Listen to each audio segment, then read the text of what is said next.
결혼한 지가 35년이 넘었는데 신혼여행 제주도로 가고 이번에 35년 넘어서 제주도에 한번 가봤습니다. 아들이 거기서 둘째 아들이 일하게 되었는데 겸사겸사해서 아내하고 2박 3일 갔다 왔는데 제주도에 가니까 그렇게 전기차가 많더라고요. 그런데 왜 이렇게 전기차가 많을까 하고 저는 주로 이제 전라북도 전주에서 사니까 여기보다 더 많은 건가? 아니면 전국적으로 많은 건가? 아니면 전주가 적어서 그런가 하고 비교를 해봤습니다. 그리고 마침 또 택시를 탔는데 전기차를 탔어요. 그래서 왜 이렇게 전주에는 전기차가 그렇게 많지 않은데 제주도에는 전기차가 많느냐고 하니까 실제로 전기차가 많다고 하더라고요. 그러나 어느 정도 많은지는 모르고 또 제주에서만 이렇게 살다 보니까 제주에 좀 많을 뿐이지 다른 곳도 많겠지 그렇게 생각했는가 본데 그러지 않더라고요. 그 기사가 생각한 것보다 훨씬 많더라고요. 얼마나 많은가? 전국 평균으로는 전기차 비중이 모든 차 속에서 전기차가 얼마나 차지하느냐?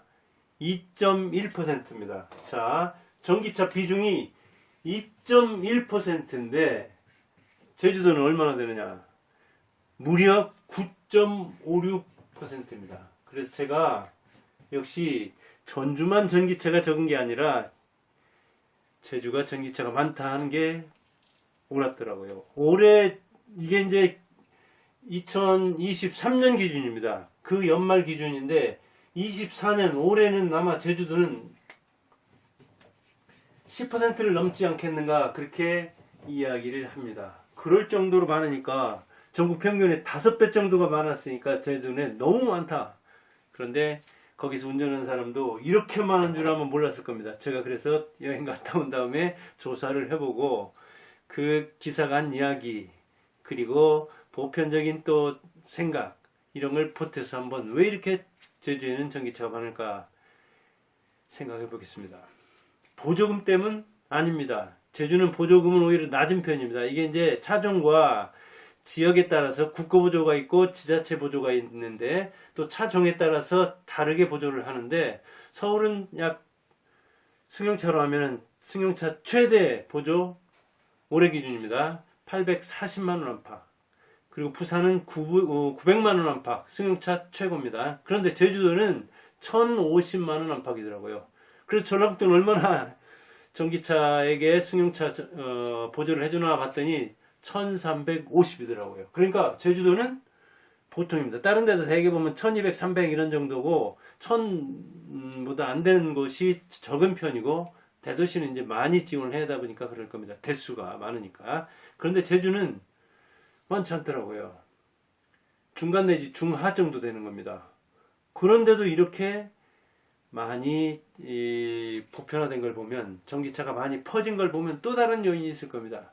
그럼 제주에서 실시하는 그 전기차 뭐랄까요 그 증가 정책 이것 때문인가? 미세먼지를 개선해야 되겠다. 이산화탄소를 줄여야 되겠다. 또는 미래 모빌리티를 선도하겠다. 미래 자동차 산업을 선도하겠다는 거. 에너지를 구조조정하겠다. 이게 제주도는 기름값 비싸더라고요. 가스값도 마찬가지입니다. 왜? 육지에서 실어가야 하니까. 그러니까 뭐 옛날에는 쌀이 안 나오니까 쌀값도 비쌌지만 연료비도 비싸더라고요. 그것 때문일까? 그런 그 뭐랄까 호소, 경제적인 거. 그 다음에 청정 관광도시를 만들자. 이런 제주도의 시책. 그것 때문일까? 그것도 영향 미치겠죠. 그러나 보조금 영향력 그렇게 크지 않고 정책 영향력도 그렇게 크지 않을 겁니다. 그러면 택시기사가 이야기한 겁니다. 환경이 제주도에서는 전기차를 운행하기 좋다는 이야기입니다. 왜? 제주도라는 섬으로 국한이 돼 있잖아요. 그래서 뭐 1000km, 2000km 갈 필요가 없는 거잖아요. 하루에 또 운행하는 거리도 제주시와 서귀포시에 대부분 살더라고요. 인구가 뭐 이렇게 아마 제주시, 서귀포시로 그 행정구역이 나눠졌는가 본데 49만, 18만 그러네 인구가. 그리고 제주 인구 전체 그렇게 합치면 67만. 그런데 제주와 서귀포시가 주 생활권인데 그 거리가 50km 안팎. 차로 다니면 1시간 안팎. 걸어서도 한 10시간 안팎 그렇게 얘기를 하더라고요. 그런데 사실은 뭐 한 40km, 백리죠 옛날에. 백리면 정말 8시간 부지런히 걷는 사람이 낮에 걸을 수 있다고 했거든요. 그러니까 제주에서 서귀포시까지 걸어도 갈 수 있는 거리입니다. 그런 자동차로는 뭐 1시간 안팎 걸리고 50km 안팎이니까 그 생활권이 중심이 되는 두 축이 짧잖아요. 50km. 1시간 운행거리. 그리고 일상생활을 거기서 할 수 있는 거잖아요. 즉 거리가 짧고 그 다음에 소요 시간도 짧게 걸리고 그리고 생활권이 그 자동차가 다닐 수 있는 권해, 즉 인구가 모여있는 제주시와 서귀포시를 왔다 갔다 하면 되는 거예요. 그러다 보니까 굉장히 이 섬이라는 것으로 제한되어 있지. 그 다음에 제주시와 서귀포시로 제한되어 있지. 이렇게 일상생활이 제한되어 있기 때문에 교통 그 뭐랄까요 망도 그렇게 돼 있다. 관광지로 이제 이게 다니는 뭐 차들도 있지만 대개 사람들의 생활은 그렇다. 그러니까 전기차를 선호한다는 얘기죠. 전기차 주행 뭐 한번 그 충전하면 대개 뭐 500km 안팎이잖아요. 그러면 왕복하면 한 100km. 일주일 5일 근무한다 하면은 일주일 한 번 충전해서 지낼 수 있는 측면이 있잖아요. 그래서 경제적인 측면이 있는 거죠. 그 다음에 기후가 온난해서 뭐 혹한기에는 이렇게 자동차의 배터리 성능이 떨어지잖아요. 육지에서도 그렇습니다. 저도 군대 생활 때 강원도에서 했는데 강원도 인제에서 정말 겨울이면 이 운전병들이 그 시동하는데 애를 먹고 휘발유차인데도 그렇게 시동이 잘 안 되는 측면도 있고 특히 경유차 같은 건 더 애를 먹고 그랬는데 기후가 이 온난한 데서는 배터리가 수명도 오래 가고 그리고 방전이 덜 되잖아요.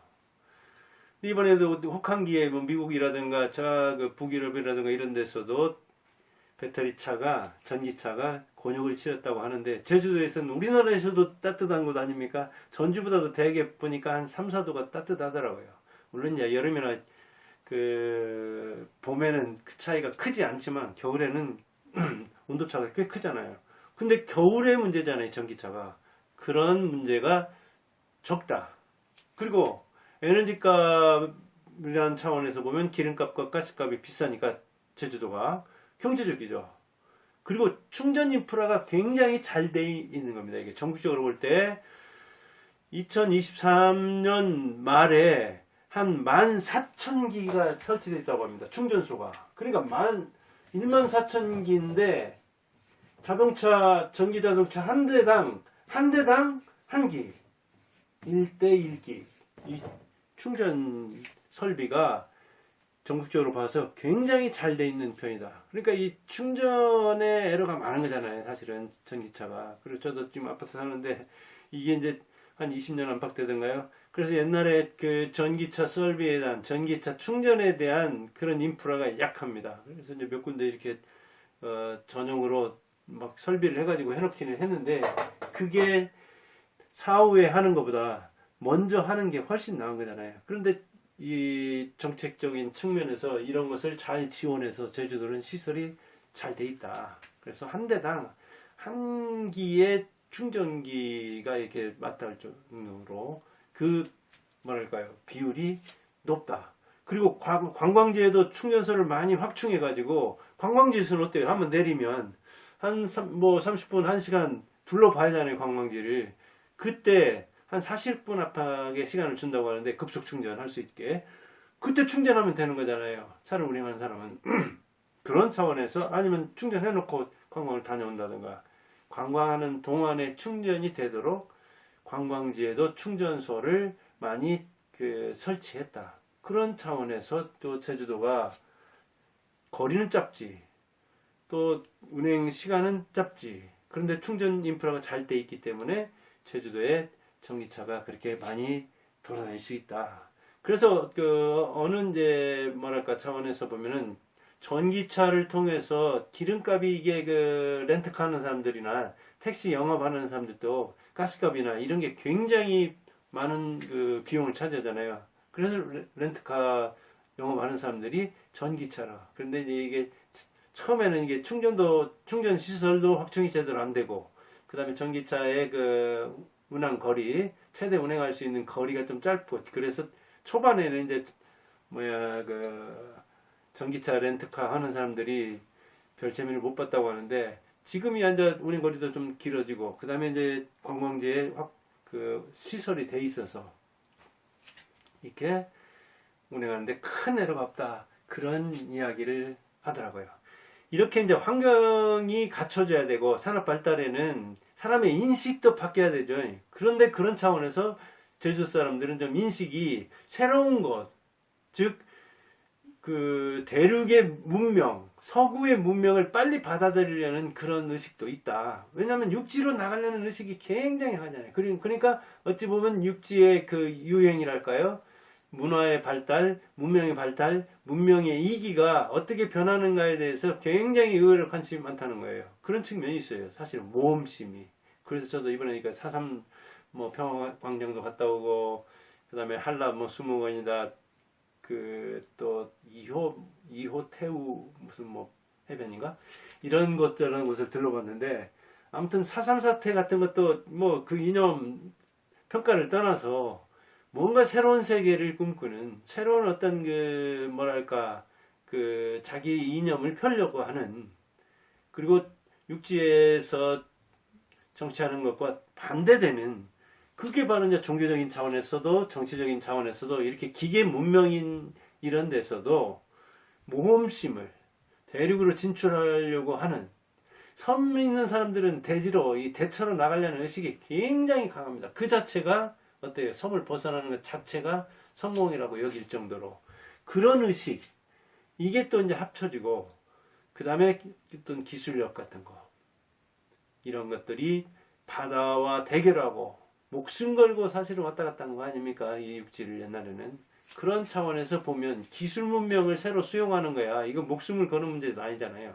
이런저런 차원이 합해져서 제주에 전기차가 그렇게 많지 않을까, 그런 생각을 합니다. 그러니까 그런 차원에서 우리도 어떤 문명을 수용한다든가, 아니면 개인적인 차원에서 새로운 것을, 자기 혁명을 이루는 것, 이렇게 자기를 뒤집는데도 제주에서 전기차를 수용해서 그것을 운행하는 것처럼 새로운 시도를 하는데도 이렇게 환경적인 요인도 있어야 되고, 그 다음에 어떤 정책적인 차원, 그런 것들이 인식을 바꾸게 만드는 차원도 있어야 되고, 그 다음에 자기 혁명을 할 수 있는, 모험을 할 수 있는, 이건 목숨 거는 문제도 아닌데, 죽고 사는 문제 아닌데, 이런 걸 가지고 내가 벌벌 떨려 하는 그런 담대함, 이런 것들이 합쳐져야 새로운 문명이 확산이 되고, 그리고 자기 혁명이 일어나고, 그리고 그런 혁신을 통해서 우리는 성공할 수 있는 거죠. 물론 실패할 수도 있죠. 그러나 실패를 통해서, 그 과정을 통해서 성공하는 거죠. 실패 한 번 안 하고 성공하는 사람이 어디 있습니까? 그런 차원에서 제가 이번에 여행이랄까, 아니면 그 아들 사는데 둘러보러 가서 제주 여기저기 둘러보면서 그 보고 느낀 거, 그 견문을 토대로 제 생각을 한번 이야기를 해봤습니다. 여기저기 나오는 이야기이기도 하지만 제 생각을 많이 추가해 봤습니다. 여러분들은 어떻게 생각하는지 한번 대응해 보시기 바랍니다. 감사합니다.